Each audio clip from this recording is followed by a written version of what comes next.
नमस्कार विद्यार्थी मित्र हो, श्रद्धा अचिव्हर्स अकॅडमीमध्ये आपल्या सगळ्यांचं सहर्ष स्वागत। मी उमेश। आज आपण पाहणार आहोत स्पर्धा परीक्षेत वारंवार विचारला जाणारा इंडियन पॉलिटी या विषयातला एक महत्त्वाचा घटक, तो म्हणजे 1947चं मंत्रिमंडळ। मुलं हा विषय या विषयातला हा कंटेंट पाठ करतात, बऱ्याचदा त्याचं रिव्हिजन करतात, पण परीक्षेला गेल्यानंतर गोंधळ होतो। या गोंधळाचं एकच कारण आहे, कारण आपली तर्कशक्ती कमी आहे। तर आपण आता पाहणार आहोत 1947चं मंत्रिमंडळ। या भागाला सुरुवात करण्यापूर्वी मी विद्यार्थ्यांना सांगू इच्छितो की 1947ला निर्माण झालेलं मंत्रिमंडळ आणि 1946ला निर्माण झालेलं मंत्रिमंडळ असे दोन प्रश्न विचारले जातात। 1946 मध्ये जे मंत्रिमंडळ निर्माण झालेलं होतं ते कॅबिनेट मिशन, भारतामध्ये त्रिमंत्री शिष्टमंडळ या नावाने आलेलं कॅबिनेट मिशन, या कॅबिनेट मिशनने निर्माण केलेलं मंत्रिमंडळ, ज्याला आपण 1946चं मंत्रिमंडळ म्हणतो, ज्या मंत्रिमंडळामध्ये मुस्लिम लीगचे सुद्धा उमेदवार मंत्री म्हणून निवडलेले होते। पण आता जे मंत्रिमंडळ आपण पाहणार आहोत ते आहे 1947चं मंत्रिमंडळ। याला तुम्ही स्वातंत्र्यानंतरचं हंगामी मंत्रिमंडळ असं सुद्धा म्हणू शकता। या मंत्रिमंडळाने आपल्या देशामध्ये होणाऱ्या पहिल्या निवडणुका ज्या 1952 मध्ये झाल्या लोकसभेच्या, तोपर्यंत हंगामी मंत्रिमंडळ म्हणून काम केलेलं होतं। तर आपल्याला आता पाहायचं आहे 1947च्या मंत्रिमंडळाबद्दल माहिती। साधारणतः पंतप्रधान या पदासोबत एकूण 14 पदं, म्हणजे पंतप्रधान पदाला धरून एकूण 14 पदं या मंत्रिमंडळामध्ये होती। यामध्ये पंतप्रधान पद, गृहमंत्री, खाद्य आणि कृषी मंत्री, कायदा मंत्री, उद्योग मंत्री, संरक्षण मंत्री, कामगार मंत्री, कार्य खनन मंत्री, वित्त मंत्री, वाणिज्य मंत्री, शिक्षण मंत्री, आरोग्य मंत्री, संचार मंत्री आणि रेल्वे आणि परिवहन मंत्री असे एकूण 14 मंत्री या मंत्रिमंडळामध्ये होते। तर आपल्याला ते मंत्रिमंडळ, त्या मंत्रिमंडळामध्ये असलेले मंत्री या व्हिडिओमध्ये पाहायचे। आता सुरुवात करूयात काही मंत्रिमंडळातील महत्त्वाची पदं।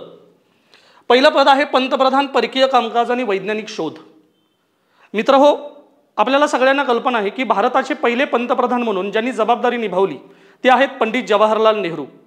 तर 1947च्या हंगामी मंत्रिमंडळाचं प्रमुख पद सुद्धा त्यांनाच देण्यात आलं होतं। त्यामुळे लॉजिक म्हणून आपल्याला काय लक्षात ठेवायचं आहे, पहिले जे पंतप्रधान आहेत पंडित नेहरू हेच या 1947च्या मंत्रिमंडळामध्ये पंतप्रधान, परकीय कामकाज आणि वैज्ञानिक शोध अशी वेगवेगळी पदं ते सांभाळत होते। इथं मी नाव लिहितोय पंडित नेहरू।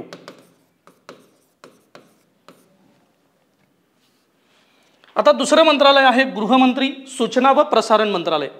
मंत्रिमंडळातील एकदम महत्त्वाचं मंत्रालय म्हणून आपण गृह मंत्रालयाकडे पाहतो। कालखंड आहे 1947चा। 1947-48 या 2 वर्षांमध्ये जी संस्थानिका आहेत ती संस्थानिक आपल्या भारतीय भौगोलिक प्रदेशामध्ये समाविष्ट व्हावेत यासाठी एका महामानवानं खूप प्रयत्न केले आणि त्यांचं नाव आहे सरदार वल्लभभाई पटेल।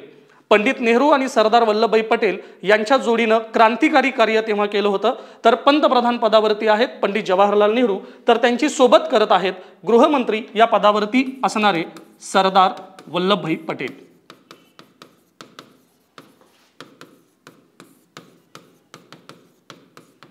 आता येऊयात तिसऱ्या पदाकडे। तिसरं पद आहे कायदा मंत्री।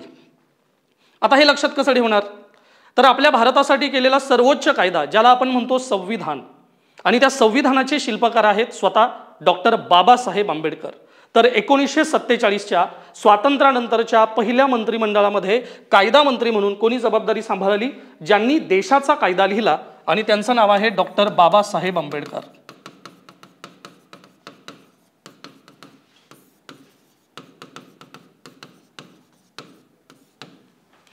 आता पुढे येऊयात, तिसरं पद आहे खाद्य आणि कृषी मंत्रालय। मित्रहो, यातला महत्त्वाचा शब्द आहे खाद्य। खाद्य म्हणजे अन्न, आणि आपल्या भारतीय संस्कृतीमध्ये आपण अन्नाला प्रसाद मानतो। काय मानतो? प्रसाद। तर खाद्य आणि कृषी असं ज्यावेळेला खातं विचारलं जाईल त्यावेळेला पहिल्यांदा आपल्या डोक्यामध्ये कीवर्ड येईल आणि तो आहे प्रसाद। आणि या प्रसादावरून आपल्याला एक नाव महत्त्वाचं सुचेल आणि ते नाव आहे डॉक्टर राजेंद्र प्रसाद। डॉक्टर राजेंद्र प्रसाद। खाद्य, खाद्य म्हणजे अन्न, अन्न म्हणजे प्रसाद, प्रसाद वरून आपल्याला सुचलेलं नाव डॉक्टर राजेंद्र प्रसाद। आता पुढे येऊयात उद्योग। मी उद्योग आणि कामगार ही दोन्ही पदं एकाच वेळेला विचारात घेतोय। पहिलं मंत्रालय आहे उद्योग मंत्रालय आणि दुसरं आहे कामगार मंत्रालय। आपण असा विचार करूयात की 2 भाऊ आहेत आणि त्या 2 भावांमध्ये जबाबदारी वाटायची। त्यातल्या एका भावाचं नाव आहे श्याम आणि दुसऱ्या भावाचं नाव आहे राम। तर रामकडे जबाबदारी दिलेली आहे उद्योगांमध्ये जे कामगार आहेत त्या कामगारांचं जीवनमान उंचावं यासाठी प्रयत्न करणार आहे तो राम करणार आहे, ठीक आहे। आणि त्याचा जो दुसरा भाऊ आहे ज्याचं नाव आहे श्याम, त्याच्याकडे पूर्ण उद्योगांच्या व्यवस्थापनाची जबाबदारी दिली आहे।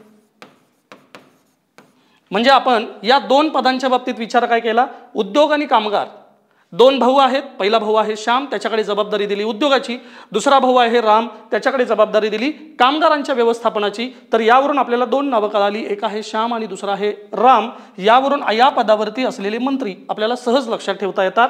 तर पहिले उद्योग मंत्री आहेत डॉक्टर श्यामाप्रसाद मुखर्जी, डॉक्टर श्यामाप्रसाद मुखर्जी। आणि कामगार या शब्दावरून जे नाव आपलं पुढे आलं राम, यावरून आपल्याला नाव लक्षात ठेवायचं आहे जगजीवन राम, जगजीवन राम। त्यानंतर पुढचं मंत्रालय आहे ते आहे संरक्षण मंत्रालय। देशाचं संरक्षण करण्याची जबाबदारी खूप महत्त्वाची आहे आणि ही जबाबदारी कायमच एक राज्य सांभाळण्याचा प्रयत्न करत आहे आणि ते आहे पंजाब राज्य। या पंजाबमधले जे शीख समुदायातले लोक आहेत ते आपल्याला नेहमी आर्मीमध्ये पुढाकारानं दिसतात। तर संरक्षण मंत्रालय, हे संरक्षण मंत्रालय कोणाकडे, ज्यांच्या नावामध्ये सरदार हा शब्द असायला हवा। आणि 1947च्या मंत्रिमंडळातले संरक्षण मंत्री आहेत ज्यांच्या नावात सरदार हा शब्द आहे, सरदार बलदेव सिंग, सरदार बलदेव सिंग। तर विद्यार्थी मित्र हो, अशी ही मंत्रालय आपण पहिल्यांदा पाहिलं पंतप्रधान पंडित जवाहरलाल नेहरू, दुसरं पाहिलं आपण गृहमंत्री सरदार वल्लभभाई पटेल, त्यानंतर कायदेमंत्री, देशाचा कायदा ज्याला संविधान म्हणतो आपण, सर्वात मोठा कायदा तो कोणी लिहिलाय, बाबासाहेब आंबेडकर, पहिले कायदेमंत्री बाबासाहेब आंबेडकर।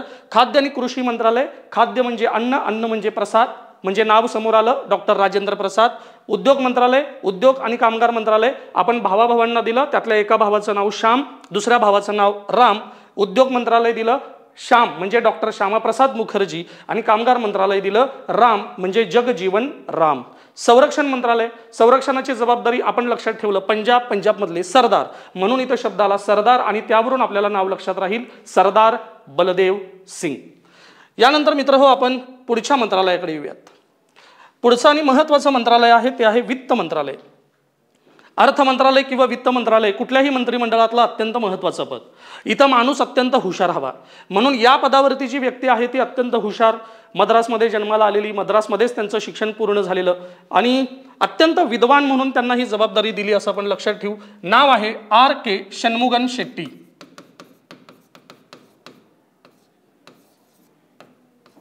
षण्मुखम चेट्टी, नाव आहे R.K. षण्मुखम चेट्टी। दुसरा आहे वाणिज्य, वाणिज्य म्हणजे कॉमर्स, त्या वाणिज्यामध्ये उत्पादन, सेवा, आयात निर्यात या सगळ्या गोष्टी येतात। आणि जर आपण आत्ताच्या भारताकडे लक्ष टाकलं तर वेगवेगळ्या उद्योगांमध्ये आपल्याला पारशी लोक वेगवेगळ्या उद्योगांमध्ये दिसतात। तर वाणिज्य मंत्रालयाची जबाबदारी सुद्धा अशा एका पारशी नेत्यांकडे दिली होती, त्यांचं नाव आहे C.H. भाभा, नाव लक्षात ठेवा C.H. भाभा, ठीक आहे। आता या दोघांच्या नावांकडे बघू आपण। R.K. षण्मुगन चेट्टी, आर म्हणजे रुपया, यावरून आपल्याला लक्षात ठेवता येतं वित्त म्हणजे पैसा म्हणजे रुपया, आर हे सुरुवातीला अध्यक्षर पाहिजे। आणि इथं वाणिज्य म्हणजे कॉमर्स, ज्यांच्या नावाचीच सुरुवात सी न होते ते आहेत वाणिज्य मंत्री। आपल्याला काहीही करून लक्षात ठेवायचं आहे, त्यामुळं ही नावं तुम्हाला लक्षात ठेवायची आहेत। नाव आहे R.K. षण्मुगन चेट्टी। आर म्हणजे रामास्वामी आणि के म्हणजे कंदस्वामी असं त्यांचं नाव आहे। त्यानंतर शिक्षण आणि आरोग्याकडे येऊयात। शिक्षण आणि आरोग्य, तर शिक्षण घेतल्यानंतर माणूस काय बनतो, आझाद। एक शब्द मिळाला आपल्याला आझाद, शिक्षणाने माणूस बनतो आझाद। या आझादावरून आपल्याला एक नाव मिळालं, एक महत्त्वाचे लीडर मौलाना अबुल कलाम आझाद, मौलाना अबुल कलाम आझाद हे आपल्या देशाचे पहिले शिक्षण मंत्री। शिक्षण या शब्दावरून आपल्याला एक शब्द, आपण या शब्दाचा तर्क केला आझाद, आणि यावरून आपल्याला मिळालेलं नाव आहे मौलाना अबुल कलाम आझाद। पुढे आहे आरोग्य। जर आपलं आरोग्य चांगलं असायला हवं तर त्यासाठी आपल्याला अमृताचे घट पाहिजेत। आपल्याला एक शब्द सुचला आरोग्याशी संबंधित, अमृत, ज्याला अमृत प्यायला मिळालं तो माणूस आयुष्यभर निरोगी राहील, त्याचं आयुष्य वाढेल, तो दीर्घायुष्य बनेल। मग आरोग्य या शब्दाचा संबंध आपण जोडला अमृत या शब्दाशी, आणि अमृत या शब्दावरून आपल्याला एक नाव मिळालं। अमृत हे नाव पुल्लिंगी आहे, स्त्रीलिंगी नाव अमृता, यावरून मिळालेलं नाव राजकुमारी अमृता कौर। राजकुमारी अमृता कौर म्हणजे आपल्याला मिळालेत शिक्षण मंत्री, आपल्याला मिळालेत आरोग्य मंत्री। आता पुढे येऊयात संचार मंत्री। संचार करणे म्हणजे फिरस्ती करणे। मग फिरस्ती करत असताना, कुठेही फिरायला जात असताना बऱ्याच जणांना गाणी ऐकायची सवय आहे, आणि त्या गाण्यांमध्ये ज्यांना जुनी गाणी ऐकायची सवय आहे त्यांना नक्की माहिती आहे की मोहम्मद रफी यांची गाणी अत्यंत श्रवणीय आहेत। मग आपण लक्षात ठेवायचं की संचार म्हणजे फिरस्ती करताना आपल्याला गाणी ऐकायची आहेत, आणि ती गाणी कोणाची ऐकायची आहेत तर रफी साहेबांची गाणी ऐकायची आहेत। मग या रफीवरून आपल्याला एक नाव मिळालं, आणि ते नाव आहे रफी अहमद किडवई। रफी अहमद किडवई हे आहेत आपल्या देशाचे पहिले संचार मंत्री। पुढे आहेत रेल्वे व परिवहन मंत्रालय। रेल्वे व परिवहन, आता यावरून आपल्याला एक लॉजिक क्रिएट करायचं आहे। आपण असं म्हणूयात की आता सध्या बॉलिवूडमधला जो अत्यंत सुपरस्टार म्हटला जातो जॉन अब्राहिम हा रेल्वेमधून प्रवास करतोय, तर रेल्वेवरून आपल्याला लक्षात आलं नाव जॉन, आणि जॉन या नावावरून आपल्याला पहिले रेल्वे मंत्री लक्षात ठेवायचे आहेत, आणि त्यांचं नावच आहे John Mathai, doctor John Mathai. तर हे आहेत आपले पहिले रेल्वे मंत्री। आता शेवटचं मंत्रालय आहे ते आहे बांधकाम मंत्रालय। बांधकाम खनन म्हणजे खाणकाम ऊर्जा मंत्रालय। तर आपण असं लक्षात ठेवूयात की खाणकाम चालू आहे, आणि खाणकाम करत असताना आपल्याला आपल्या पूर्वजांनी लपवून ठेवलेलं एक गाडगं सापडलेलं आहे। काय सापडलेलं आहे आपल्याला? गाडगे सापडलेले आहे, आणि यावरून आपल्याला एक नाव लक्षात राहील, आणि ते नाव आहे VN गाडगीळ। नाव आपल्याला लक्षात राहील VN गाडगीळ। तर असे एकूण 14 मंत्री आपल्याला दिसत आहेत या मंत्रिमंडळामध्ये। पहिले आहेत वित्त, वित्त म्हणजे पैसा म्हणजे रुपया म्हणजे RK षण्मुगन चेट्टी। नंबर 2 आहे वाणिज्य, वाणिज्य म्हणजे कॉमर्स, कॉमर्स म्हणजे C, त्यामुळे C या नावाने चालू होणार, आणि वाणिज्याची जबाबदारी एका पारशी नेत्यांकडे दिले। लॉजिक सुद्धा मी तुम्हाला सांगितलेलं आहे। तर CH भाभा हे पहिले वाणिज्य मंत्री आहेत। त्यानंतर शिक्षण, शिक्षणाने माणूस होतो आझाद, त्यामुळे आझाद या नावावरून आपल्याला नाव कळालं, आणि ते नाव आहे मौलाना अबुल कलाम आझाद। त्यानंतर आहे आरोग्य, जर तुम्हाला आयुष्यभर निरोगी राहायचं असेल, दीर्घायुष्य बनायचं असेल तर अमृताचे घट पाहिजेत, अमृता यावरून नाव मिळालं राजकुमारी अमृता कौर।